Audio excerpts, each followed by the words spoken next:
racing towards third. Are they going to send him? Here he comes. PCA to the plate. And wow! Hey! Inside the park home run. Pete Crow. As there's a drive in a deep left field by Castellanos, it will be a home run. And so that'll make it a 4-0 ball game.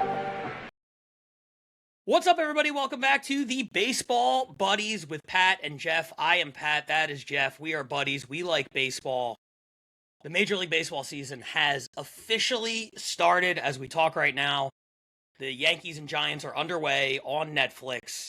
Very exciting stuff. That means that tomorrow, the rest of the teams kick off. By the time you're watching this, maybe you're on your way to the ballpark to see your favorite team for the first time. Maybe you're at home. Maybe you're at work.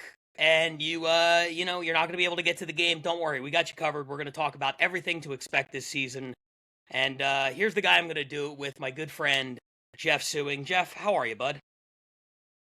Not doing too bad, Pat. Pat had another fantasy draft, another auction this Sunday. It was great. And I just wanted you to know, last week we talked about how I thought that Zach Wheeler was going to be healthy, and I bought Zach Wheeler's ass in that auction. He works for me now. So you can feel good about that because I'm putting my money where my mouth is, or you can feel scared about that because my luck history. That's not great for you. Yeah, I definitely feel more terror than anything based on that. And I had been really in a good place with Zach Wheeler. You know, he's set to begin a rehab assignment almost immediately as soon as the season starts. Everything was trending upwards, and now he got the Jeff Suing vote of confidence. So, man, he had a hell of a Phillies career. He was one of my favorites for a while, and God, it's a shame to lose him for the season the day before it starts. But what are you gonna do? Sorry, bro. This is what happened to Hunter Green as soon as I started talking about the Cincinnati Reds, and so I feel badly about it, but it was a risk I couldn't pass up in the auction, dude. I had to try to get this guy. And, lo and behold, I've ruined his career, your entire year. So I feel kind of bad. I feel bad. No, don't. I think it's a smart move, in all honesty. All jokes aside, I think that having Zach Wheeler is a damn fine idea. I think he's going to be back a lot sooner rather than later. And I think even if he's at 80% of Zach Wheeler, you're getting a hell of a pitcher who is one of the more consistent starters in the entire sport. So, nicely done. Don't have to sell me, man. Don't have to sell me. I'm just buying stuff and putting curses on your teams. Let's talk about where you're at before we even get into like any of the baseball stuff on this episode. How excited are you about opening day? What's the game plan for this week? Where are you going to be watching from? I'm pretty jacked. You know what? It's oddly what got me jacked for this is a thing that I typically don't like very much, but it was the Pete Crow Armstrong contract extension for the Cubs. Mm-hmm. Like typically I kind of hate those because every time any player signs one of those, you're like, Jesus Christ, that's such a deal for the team considering what you're giving up as the player in your free agent years. But that got me excited because I think there's going to be a lot of ups and downs with Pete Crow Armstrong because he's like got a very volatile sort of style of play, strikes out a lot, can swing and miss and do all that stuff. He's always going to play that great defense and everything. But I like him. And I like that I like one of the baseball players on my team. And I like that I know that one of them is going to be there for a while. And from my favorite Cubs of the past, like Javier Baez was the exact same way. And we somehow got a Javier Baez to play center field now. And I'm really into that. So it got me excited because so much of, what the Cubs have been over the last few years has been a lot of player movement. Now there's like starting to be like a core forming, and I'm super excited that he's going to be a part of it. So now I'm pretty fucking jacked about this Cubs season. I didn't want to be jacked about this Cubs season, but I'm here now. So It's interesting, and we talked about this a little bit on my Phillies podcast, Specific Johns, because we, you know, I say we as if I play for the team, and you know how you do that. We signed in the last 2 weeks Jesus Luzardo and Christopher Sanchez to contract extensions. Yeah. And it's really funny how, like, earlier in the offseason, we re-signed Schwarber. And I would say fans were moderately excited about it. And it's because they had a lot of time to prepare for it. The Phillies were very upfront. We want to bring Schwarber back. That's our number one priority. So then fans start kicking around like, well, what if we redistributed that money elsewhere and yada, yada, yada. You're talking about getting a guy who hit almost 60 home runs last year and came in second in MVP voting back. And the fans were like, okay, that's it.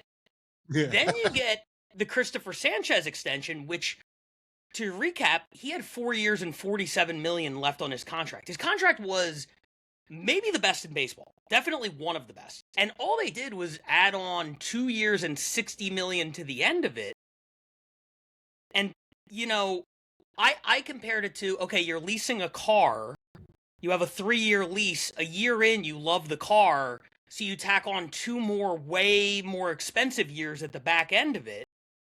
It's like you didn't have to do that. It's not a knock on the car. You like the car, but cars and pitchers in their 30s are both historically depreciating assets.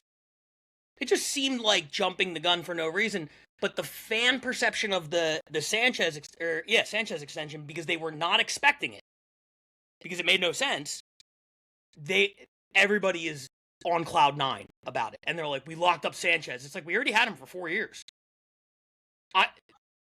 Myself and my partners on the podcast, we're 3 of the only people who are like, wait, what?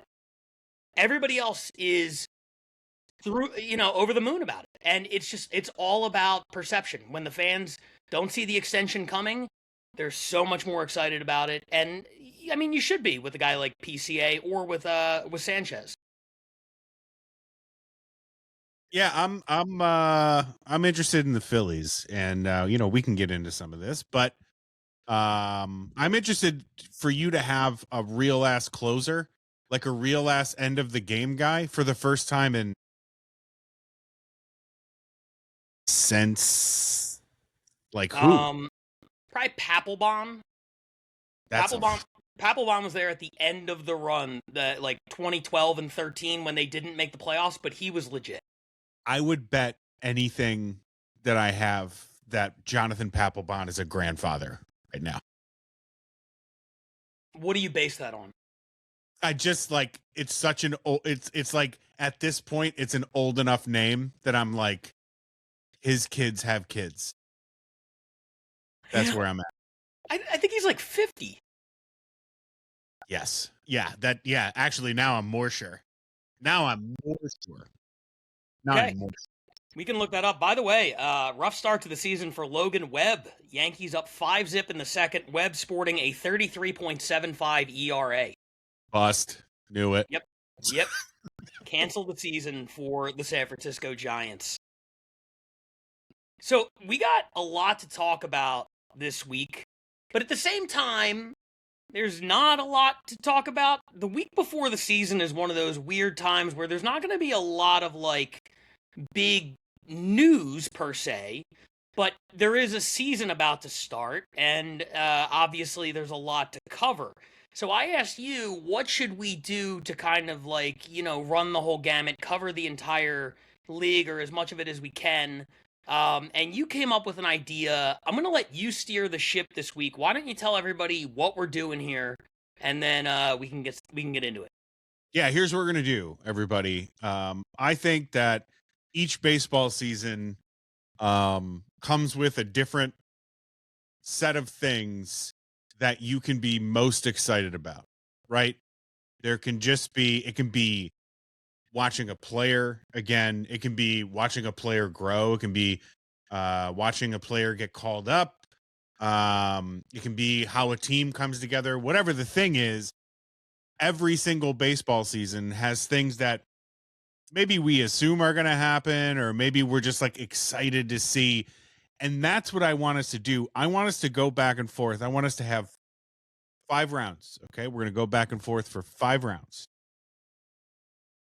And we're just going to tell the people, we're going to draft a team of the things we're most excited about for the 2026 season of baseball. Okay. And so, again, you can pick whatever you like. And I'm going to give you the first pick in this thing. Okay. You can pick, I'm really excited to see this player. I'm really excited to see this team. I'm really excited to see this collapse. I'm really excited.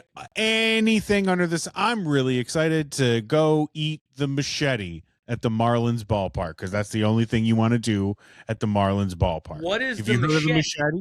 No. Oh my God, you got to look it up. It's like a giant fucking quesadilla that's like shaped like a machete. It's huge. And you can get it at the Marlins ballpark. And it looks great. It's like the food item everybody's obsessed with. Something you would definitely want to try to take down. Holy shit. Yeah. It's 2 feet long? That's right. 2 feet long of quesadilla. Right? Am I right? Quesadilla? Yeah, with carne asada. Yep. Doesn't it sound good? Yeah, I mean, yeah. Can you imagine you and I taking a trip to Miami and taking down a machete? Yes, I'm imagining it right now. 2-foot homemade flour tortilla with mozzarella and Oaxaca cheeses. I think I'm pronouncing Oaxaca, right? House marinated carne asada, smoky guajillo pepper sauce, salsa verde, and cilantro. Golly, that's I mean that's a thing. And now I'm looking at an ESPN article about some of the best new ballpark food around the league. So maybe I'll peruse that when I'm supposed to be listening to you talk, and I'll come up with something for future rounds. That's perfect. So we're going to have things we're excited about. And at the end, people can let us know in the comments who's got the best, who's looking forward to the best stuff for the baseball season this year. And this is great because we'll get to cover a lot of the stuff that is happening now, or at least I think we will. Because really the only news that's happening right now is, hey, this guy got the call. And so you can watch the got the call videos because those are the new thing that are really weird. I'd rather get the you're going to double A. I'd rather get that video personally. Oh yeah. Or have some fun with it. Do it like an old school episode of Punk'd. Make the guy think he's being like framed for murder or something, and then they're try to get the Ricky Vaughn in the first major league. That's the one. Yes. That's the one. Shove it up your fucking ass or whatever. I remember watching that scene when I was like 7, and my dad would just hold his hands over my ears for what felt like an hour. That scene lasts so long. It sure does. But an all-timer. All right, well, look, here's the thing. I'm going to try to have some fun with this. So I'm not prepared for this at all. But I'm going to try to have some fun with this. The first thing I'm going to say right off the bat, I am not going with anything that includes my team, the Philadelphia Phillies, because it would be too easy, or the team that I see the most often living out here, the Los Angeles Dodgers. I'm going to opening day tomorrow.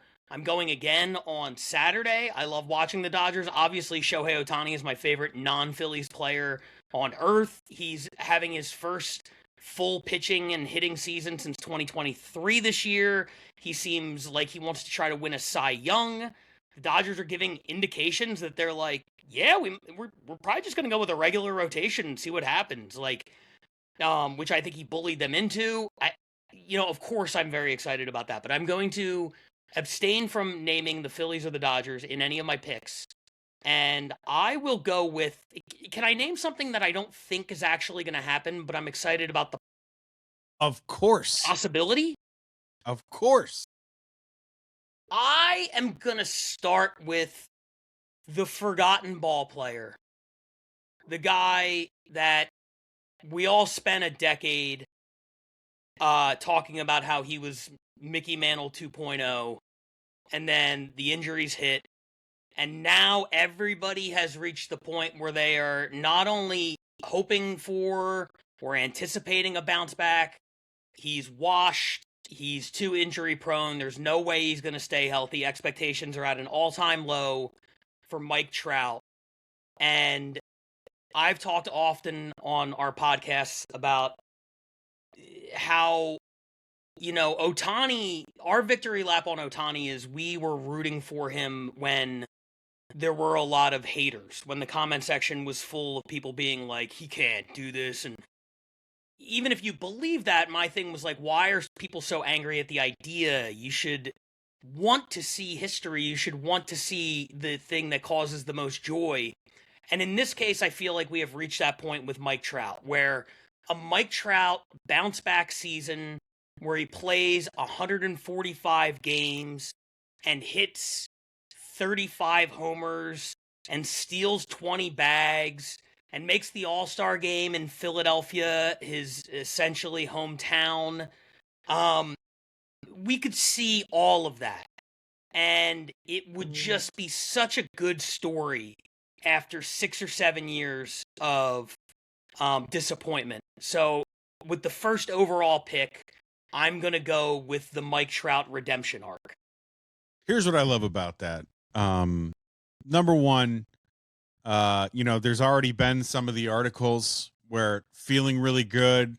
He's, apparently had some like times that mirror his old times to first base.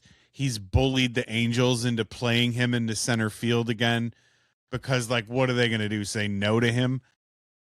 And also, like, who do they even have to put there that isn't him? I love this pick because, I don't care how this career ends. That's still a Hall of Famer. He's absolutely a Hall of Famer. And it's a shame we didn't get to see him healthy for longer. But the other thing that I love that you did there is you talked so long about how you weren't going to pick Shohei Ohtani. And then the whole thing was about Ohtani anyway. then the whole thing was about Ohtani anyway. But I feel like that made it so that I couldn't take Ohtani first with my pick, which is clever. It's very clever drafting. Okay? Very clever drafting. Because I'm in my head now and I'm not going to do it. I'm not going to do it because you already said the Shohei thing. It's bad for the show. So now I have to do something different. I'm not happy about it, but I'm here. With the second pick in the 2026 Excited for Baseball draft, I'm going to select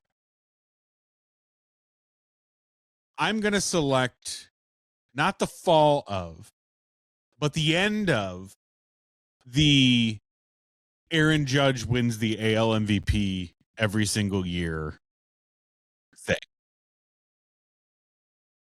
It's going to happen. Like, this is such a long time of dominance, and I know he plays in a ballpark that he's going to sneeze and hit 55 home runs.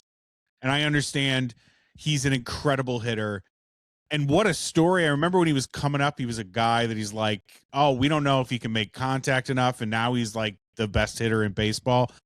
But I just think this is the year. I don't know who it is. And I'm excited to see who it is. I don't know if it's Bobby Witt. He was really close last year. He was pretty great. I don't think it's going to be Cal Raleigh because I just really doubt that guy can have another season like that from behind the plate, like to stay healthy all that time and hit 60 fucking home runs. I doubt that that's going to happen. But I'm on the lookout for the person that's going to dethrone Aaron Judge. And I'm looking in different places. I'm looking down in Texas and I'm like, we haven't talked about Wyatt Langford a lot. And he is really, really young. And in his first season last year went like 25, something like that. And he just hits the shit out of the ball. And he learned how to play defense last year. Seems like a guy that's always improving. Like, what if we get the peak Wyatt Langford year? What if we go to Baltimore and Gunnar Henderson healthy for an entire season?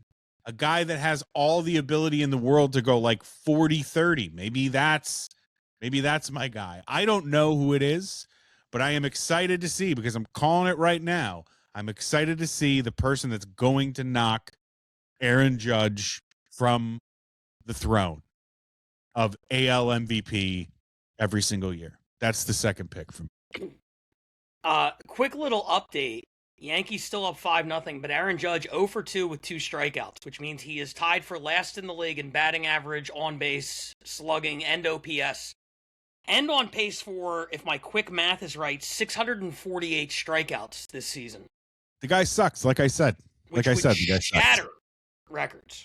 Yeah, he's bad. What do you want me to do? So, yeah, I think your pick is looking good so far.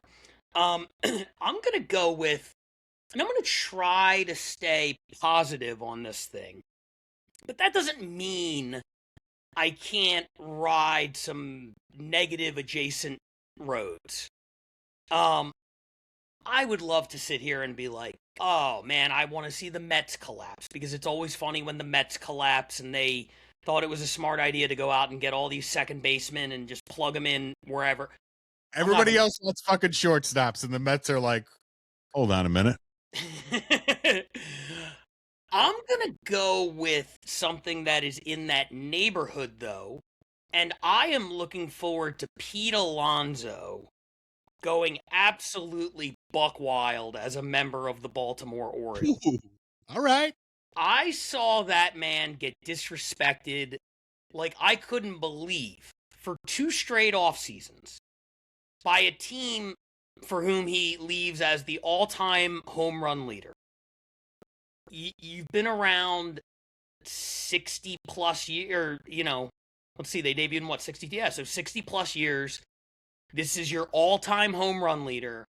And not only do you let him walk, you are almost aggressive in, putting forth the message that you don't want him. You don't give a shit. You're willing to replace him with a mid-30s second baseman who's never played first base before in Polanco. You're just like, we don't care. We don't want you here. And even the first year when they tried to get rid of him, and he ended up sticking around because the market wasn't there, he's coming off of, like, one of the most clutch home runs in franchise history against the Brewers in the playoffs in 2024, and they don't even want him back. They take him back, but it comes with this air of, like, ugh, fine, I guess. And I just think that they did that guy so dirty, and I think Baltimore has a lot of exciting pieces. I always enjoyed Orioles fans when I lived on the East Coast and I went to games down at Camden Yards. It's a beautiful ballpark. They're great fans. And I would love to see that team really make a run in the East and be led by Pete Alonso. Preferably while the Mets are falling apart, but that's not officially part of what I'm drafting here. I don't mind that, and that's smart because you can save that for later for yourself. Yeah, there's something about the Orioles. They've already had a couple of injuries, but then you still look at the roster and you're like, fuck, man, they can deal with a couple of these. This might be okay. And then you look at the rotation, healthier, better. Bullpen is interesting with Helsley on the back end now. I like that pick. I have a similar one. And we're not going to get this straight away to start the season. And I don't know if this is a hot take, but I don't think that we should have. At some point in the next weeks, months, I'll say 1 or 2 months, let's say, Connor Griffin is going to get called up by the Pittsburgh Pirates. And the thing about Connor Griffin coming up that's different than, say, Kevin McGonigal, who is a great prospect in his own right, being called out, starting opening day for the Tigers. The difference between that and what's going to happen in Pittsburgh is, in Pittsburgh, Connor Griffin has the potential to be like one of those ones, one of the guys that I'm talking about, like unseating an Aaron Judge if they were in the same, in the same league. But I am excited for that. But there's a quirk about it that I'm really excited for. I'm really excited to watch him play. I'm really excited to watch that team. As much as I've talked about the Reds, I can't deny there is so much talent in Pittsburgh's rotation.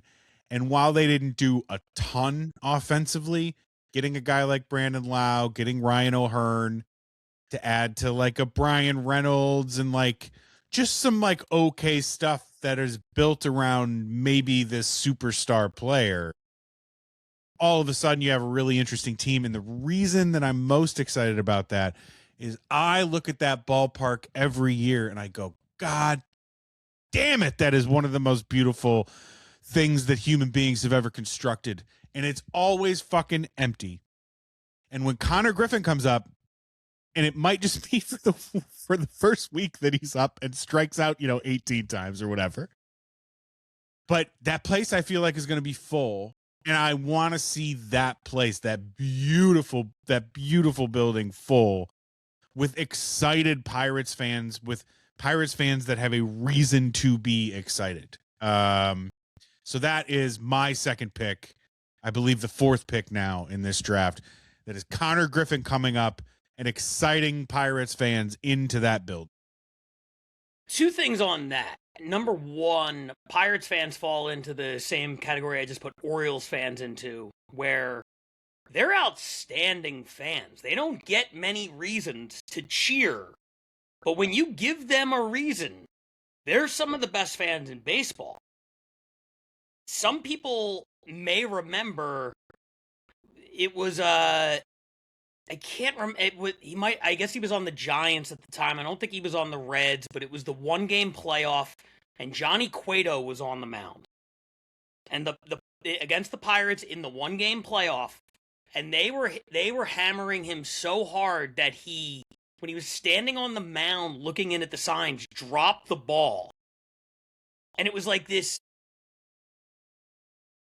They had been building to this fever pitch as he like allowed base runners and they're chanting Cueto, and it's like deafening.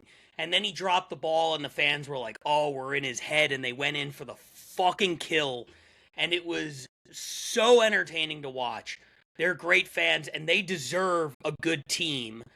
And I'm not going to get into negativity, but I will say they deserve long-term an ownership group that is committed to finding a way to make sure Paul Skeens and Connor Griffin can stay in Pittsburgh. That's all I'll say. Yeah. The other thing I want to say about that is that ballpark, yes, I've been to 29 ballparks, and I believe that's still number one on my list. It's really hard to compare a new one to a Wrigley or a Fenway, apples and oranges. But of all the new ballparks, I love San Francisco, I love San Diego, but Pittsburgh, to me, is the crown jewel. Along that same line, I will say a thing that I'm excited for, and this is more of a personal thing for me.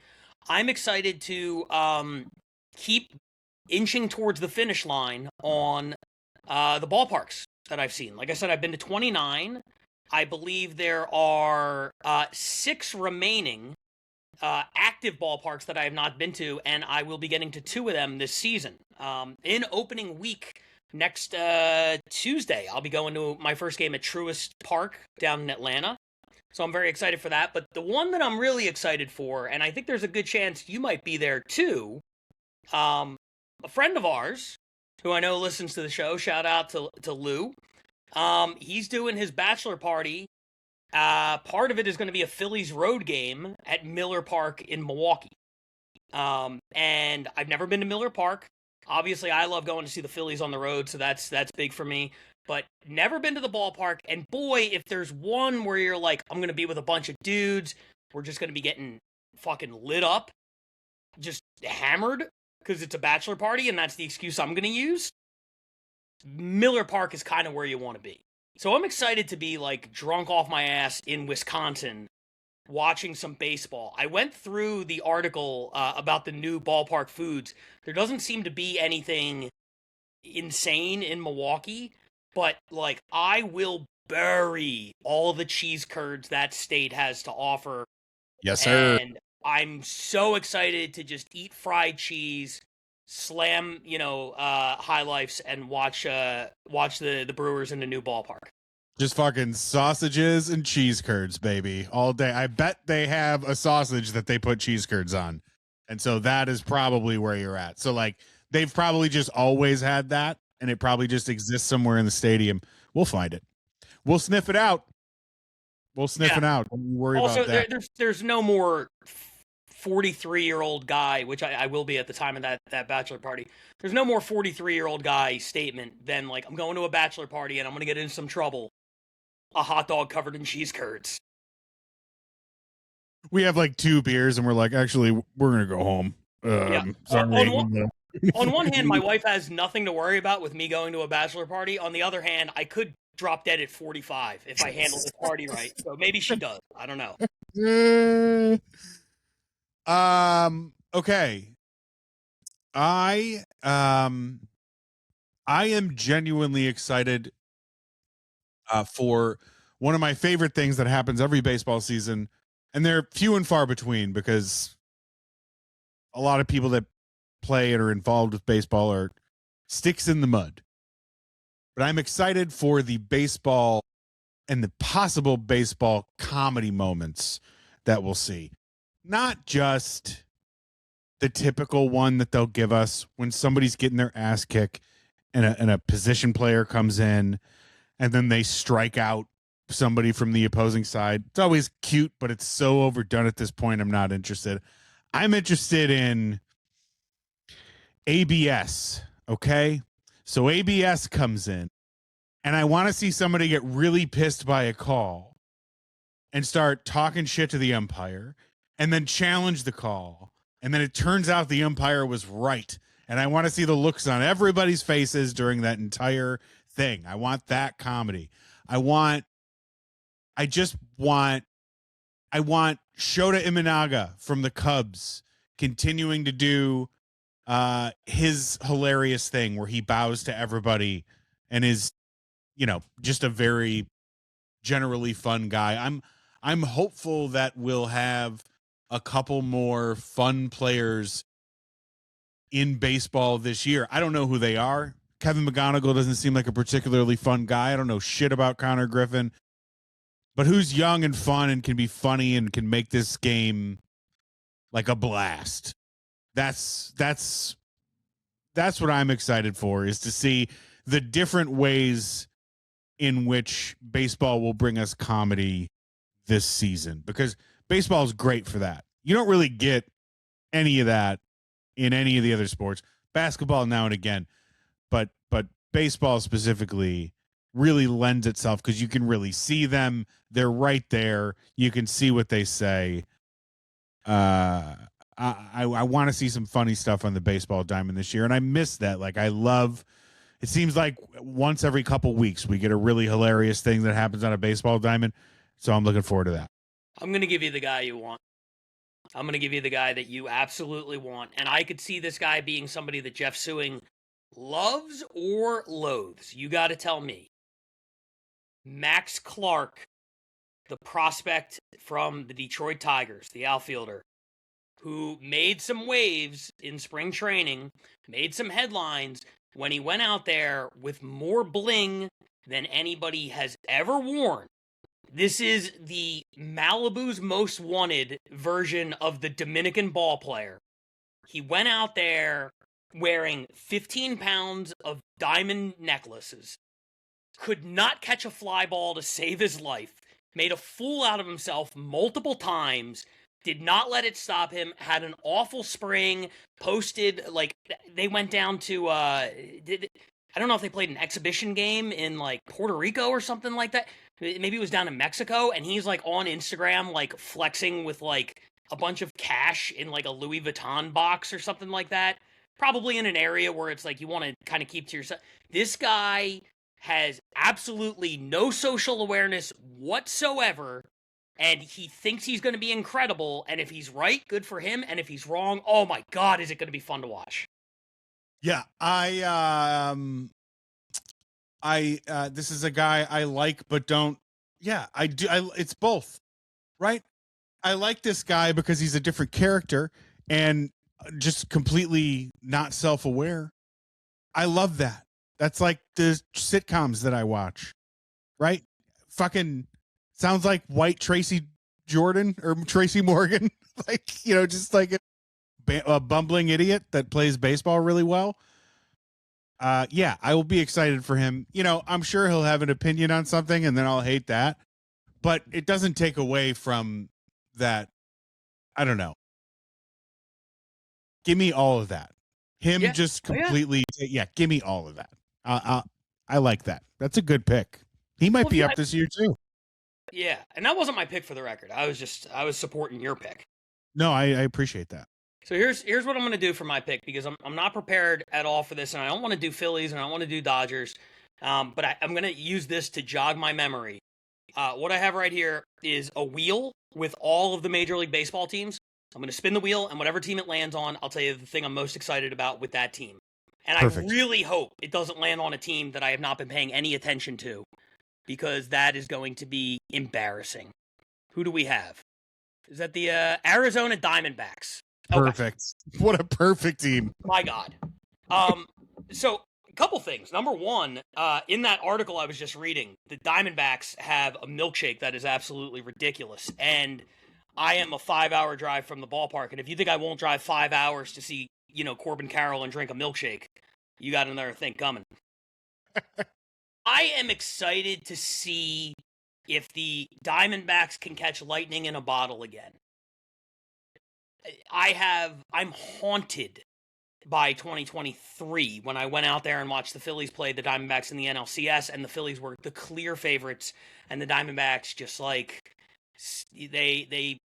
they did the unthinkable, and they won the series, and it was brutal to watch. But if I remove that Phillies fandom and I just look at it objectively, boy, what a fun team to watch when they're going right. Corbin Carroll is one of the most exciting players in the entire sport. Ketel Marte is one of the most exciting players in the entire sport. Their rotation right now is bad. It's very bad. They're starting Zach Allen on opening day. Zach Allen is not an opening day starter anymore. You got Brandon Pfaadt, who I see the ceiling on, but he has not been consistent at all. You got Eduardo Rodriguez, who is very, very mid, as the kids say. You got injury concerns and everything like that. But I think this is a team that, if they are really playing up to their capability offensively, creating havoc on the base paths, doing all the things that are fun to watch, stealing, hitting and running, everything like that. We talked about Alec Thomas on an episode. I think it was last week, maybe the week before. He's a guy that I'm very excited about. I don't know. I just see potential. They have weird, Carlos Santana is there. I thought he retired 7 years ago, and he's going to start for them. They have a whole bunch of weird guys. Arenado. Nolan Arenado they just traded for. I don't know if he's washed, but it would be certainly exciting if he wasn't. They're not going to win the West, but I think they're a team that, and again, PTSD to even think about this, but they could win 87 games, they could win a wild card, and then be a really difficult out in the playoffs. And if not, you got that milkshake. Hell yeah, dude. Hell yeah. Interesting pick, Jordan Lawler. He was a top prospect. He's going to play this year. They always got something coming up from the system. Some guy that you didn't know. I mean, Corbin Carroll, everybody knew was a top prospect, but where the fuck did Geraldo Perdomo come from? Yeah, I didn't even mention him. He was great last year. Really think about the beginning of Ketel Marte's career. It was not what it is now. It's just a lot of stuff comes the fuck out of nowhere there. Yeah, that's an interesting one. Certainly offensively, that's a really fun team. I don't know. As a guy who loves going to baseball games, let me just say, I've always wanted to do the entertainment index in terms of if you're going to see this team. And the Diamondbacks check off a lot of boxes because you could see a lot of really good players, but chances are your team's going to get their shit in too, because the pitchers are going to give up 5 runs. So if you want to go see the local 9 hit a couple homers, have a shot at winning the game's probably going to be high scoring and fun. The Diamondbacks are the team you want to go see. Tickets are not going to be super expensive. Corbin Carroll's a legitimate superstar. Perdomo was a superstar last year. Marte has been a superstar. Longoria is a future Hall of Famer. There's just a lot there. Fuck, man, we're a Diamondbacks podcast now. How the hell did that happen? All right, I'm gonna take a personal one in this third one. With the start of the major league season, that also starts the start of the minor league season. So I moved to upstate New York, and now The team that I am closest to is a team called the Rochester Red Wings. Now, I did not get out to a game last year, which I was really disappointed. And there's a decent amount of teams around me that I can get to. That's not counting the major league clubs, just minor league clubs. But the thing that I'm most excited about for this is, number one, cheap tickets. Number two, Rochester has its own sort of cuisine. This is upstate New York in general, that it's like very famous for. This area is famous for something called garbage plates. Do you know what that is? I've heard something about this. Yeah. So the way I understand it, it's like macaroni and then like a spicy meat sauce and then like fucking cheeseburger patties or something. Like it's just it's just like everything on a plate. It's like a Kentucky Fried Chicken bowl, but it like worse for you. And so they serve that, and then they also come to something called white hots. And white hots are essentially white hot dogs. That's really all I can tell you about them. But all their hot dogs up here are white. They have white ass hot dogs. It's unsettling the first time you see one, and like right before you bite one, you're like, are we sure this is food safe? Not that hot dogs are anything to write home about, but it's a strange thing, and it's a thing that I'm going to have to adapt to if I go to these minor league games. I'm pretty excited to go and do this. Number one, for the cheap ticket, just to watch some baseball, watch some top prospects. I'm super psyched about that. Number two, I'm interested at least at trying this food and seeing how we can experiment in that way. And then number three, the great thing about minor league teams, at least this one specifically, is they're called the Rochester Red Wings. And frankly, I don't look great in red. Something about blonde guys in red doesn't work out. At least for my complexion, I don't think I look very good in red. Their colors are red and white. I've worn the red and white hat before on this program. And I'm disappointed by that. However, this minor league team has alternate jerseys where they like become a completely different team. And one of them is the Rochester Plates. And so their jersey is just the garbage plate stuff. And then they got a hat. These are the sorts of things I can walk into an athletic shop and purchase. You know what I'm saying? Yeah. So I'm pretty excited to explore this. I'm but 2 hours away from Toronto. Would I dare go up there and catch the Blue Jays? Might. Why wouldn't you? I might. That'd be really fun, wouldn't it? Buffalo's got a team. Syracuse has got a team. I'm very close to all of these places.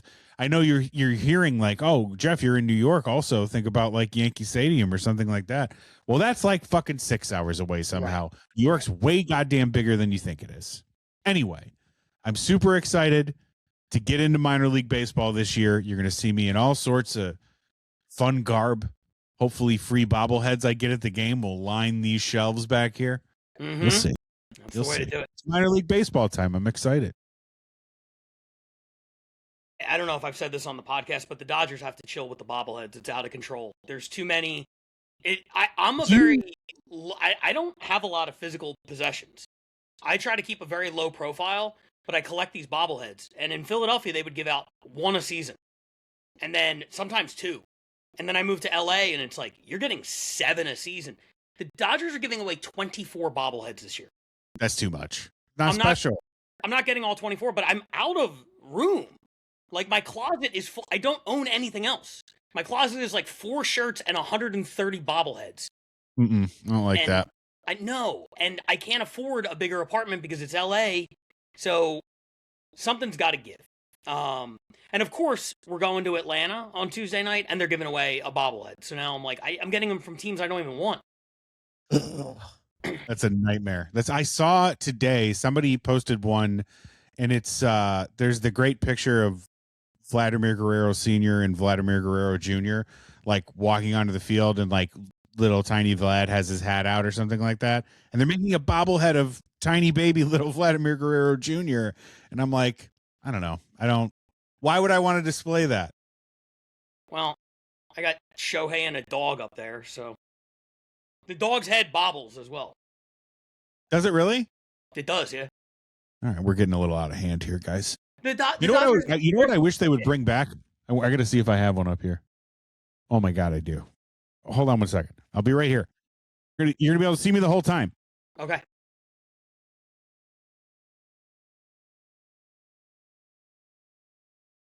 Starting lineups? Yeah. Yeah, of course I do. I wish they would bring these guys back. Here's a little Ken Griffey Jr. Obviously, he's seen better Swinging days. a pool noodle? What the hell is that? Dude, they didn't make the bats rigid. They made them fungible for some reason. But yeah, it's a little Ken Griffey Jr. I remember for some reason I can never get out of my head. I always thought David Justice had a badass one. And I think I had that one, yeah. Yeah, I always loved the David Justice one. Bring these guys back. I had one of those instead of a bobblehead. They were doing the McFarlands for a minute. The McFarlands were really nice. Yeah. They were like a step up. You know what's crazy? I saw a starting lineup card because they opened a card shop in Burbank and I haven't collected cards since I was a kid. We've talked about how I don't like the current status of like card collecting, the current culture where it's like pack breaks and like it's your chance to get rich. I don't like how everything is marketed towards this is your chance to get rich. But Grafton, my son, expressed an interest recently for the first time in Pokemon. So I was like, I'm going to stop into this place and I'm going to get a pack of baseball cards for me and a pack of Pokemon cards for him. And then we can go home and we can open them. And this place is enormous. It used to be a Rite Aid that they made into a card shop. You know how a card shop is usually like, it looks like a 2-bedroom apartment. Crazy. A fucking Rite Aid. I went in, I've never seen anything like this place. Millions of cards. It's like when you used to go to a card show back in the day, except it's just open every day. And they had, I saw a graded Michael Jordan starting lineup card. They used to come with the cards. And it was like $200 for like a grade 9 of like, not even the figure, just the card that came with the figure. Yeah. But yeah, dude, I bring back starting lineups. I would be all about that. Yeah, I'd be into that for sure. I'm going to go with another team now that I am excited about. I feel bad picking these guys because as I mentioned with like Baltimore and Pittsburgh, I like it when really good fans get rewarded after being screwed over for years. This is the opposite where really good fans got screwed over for years and then they took the team away. And now the team is going to get a ballpark in Las Vegas and they're going to be good. They're going to be good. They're going to be coming up at exactly the right time to potentially win the American League East. I'm talking about the artist formerly known as the Oakland Athletics. They got a couple of really good young players. Yeah. Nick Kurtz has a chance to be special, like top tier, upper, inner circle, upper echelon special. He's coming off the Rookie of the Year. Jacob Wilson is coming off of, a really, really, really solid campaign. And then on top of that, you got Leo DeVries, who everybody is excited about, and understandably so. He is projected to make his Major League debut this year at the age of 19.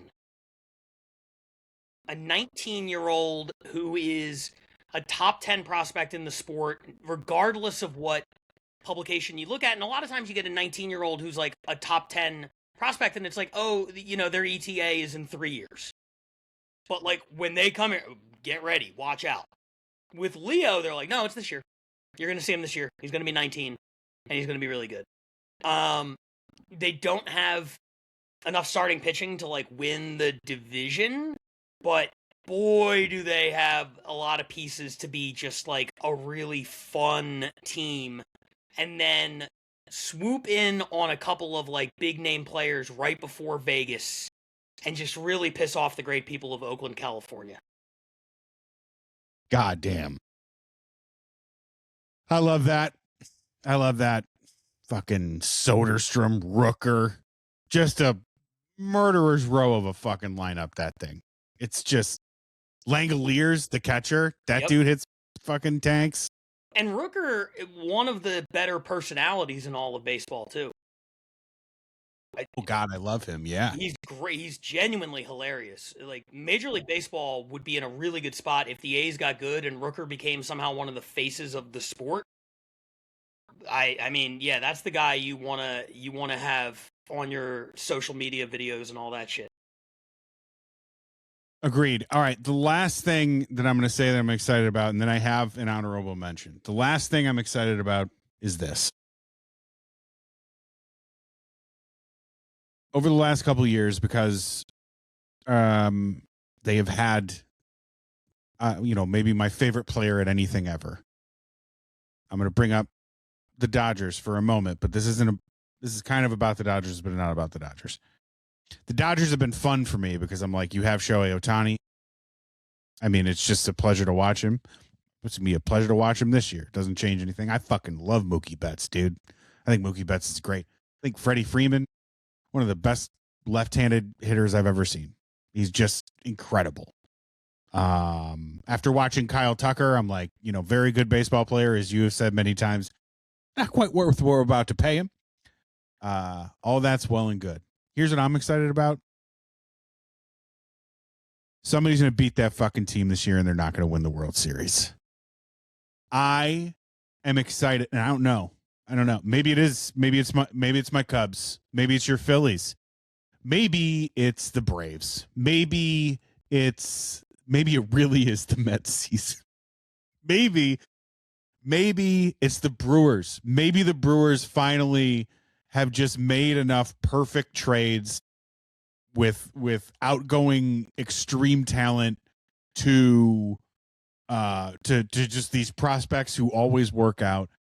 Maybe it's somebody from the American League that's going to get them in the World Series. Somebody's going to take that fucking team down, and now I'm going to really enjoy it. It's been built up long enough now that I'm like, fuck you, I want to see you lose. Baseball has a villain again. I saw an article the other day where everybody was like, look, over the last 25 years, you know who's dominating that? It's the Dodgers. It's not the Yankees anymore. And that's true. That's who they are now. They're the evil empire. They are the ones that we all must defeat. And somebody's got to step up and do it. I'm also kind of excited. This always happens with a team like the Dodgers. When there's a team like that, some team is going to come in there and be the asshole team that's like, we're not scared of you. And they're going to fucking throw and they're going to hit like Mookie Betts in the ribs or some shit like that. And then that's going to be a whole thing. Mm-hmm. It's going to be a bloodbath of a season.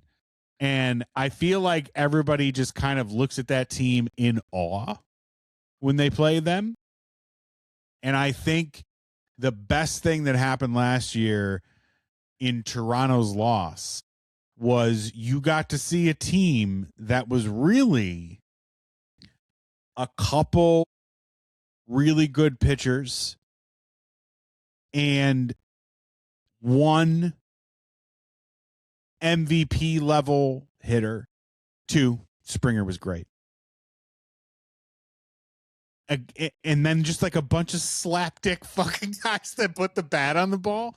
And they took that team to the very end. They should have, they very well could have won that series. I'm not going to say should have because should have, could have, would have. But I just want to see who's going to take that team down. And it's going to happen this year. And I'm really excited for the moment that it happens because I don't think it's going to be a regular moment. Nobody's going to sweep them. It's going to be like a whole hard-fought series, just like the Toronto Blue Jays won, but you're just going to have to make the play, unlike them. You're going to have to make the play to beat the Dodgers.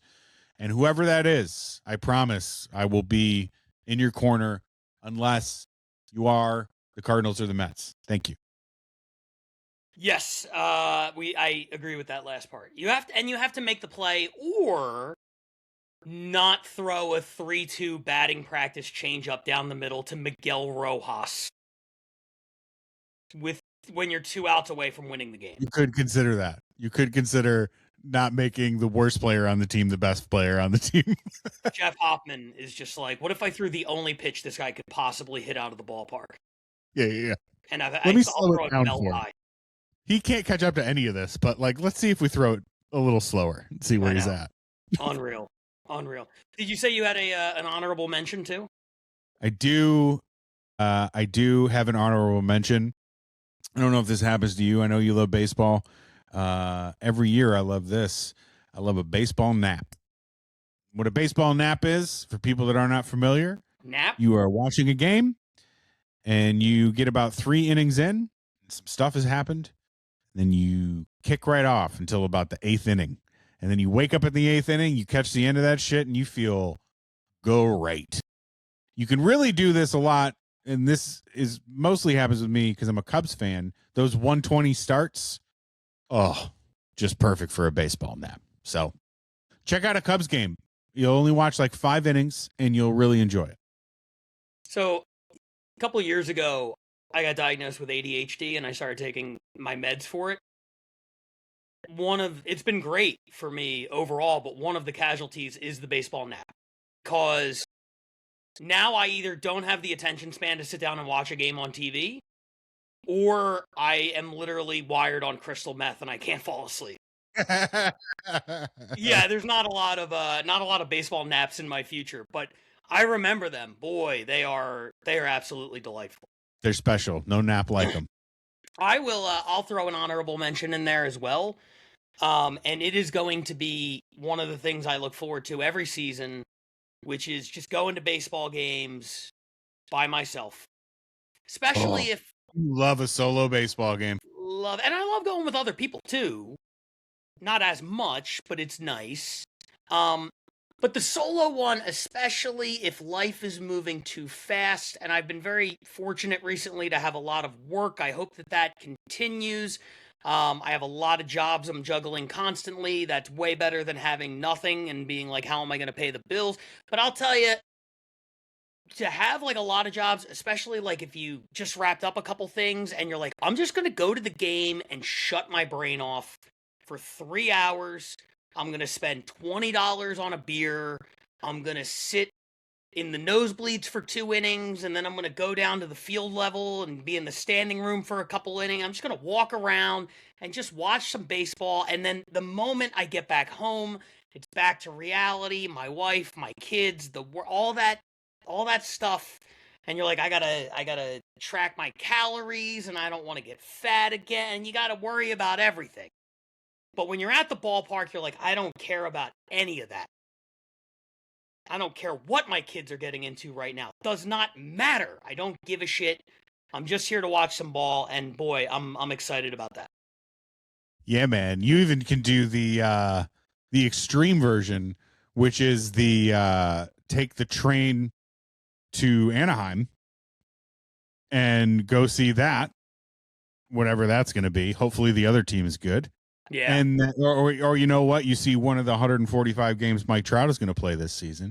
There it is. And then you take the train back. That's a good 5 hours of that just that thinking time. Just being alone with yourself. Just hanging out with you. Love that. I've done the Anaheim train thing. It's not bad. I could see myself could definitely see myself doing that again. Yeah. Hell yeah, dude. That's a good one.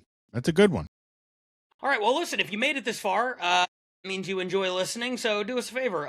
Leave a comment below. Tell us what you're excited about this season. Get in on the conversation, like the video, subscribe, all of that kind of stuff. Follow us on social media, at Barkerball Media, at the Pat Barker, at J_suing. Follow the whole gang. Tell a friend to tell a friend. The Yankees are up 6-0 now. The Giants, the season is effectively over. What an honor it was to be here for the beginning and end of their 2026 season, Jeff. Yeah, man, fuck them all. Get Rafael Devers out of here. You know what I mean? Who else plays on that? Matt Chapman? Fuck you, dude. Should have stayed with the A's. They're going to be great. Did you hear, Pat? Yeah, exactly. You goofed. You goofed up. You really beefed it, Matt Chapman. You beefed it so hard. Such a fun saying. 7-0 now. All right, we got to get out of here before this game gets more out of hand. Until next time, I'm Pat Barker. That's Jeff Suing. We're the Baseball Buddies, and we will see you then. Bye, everybody.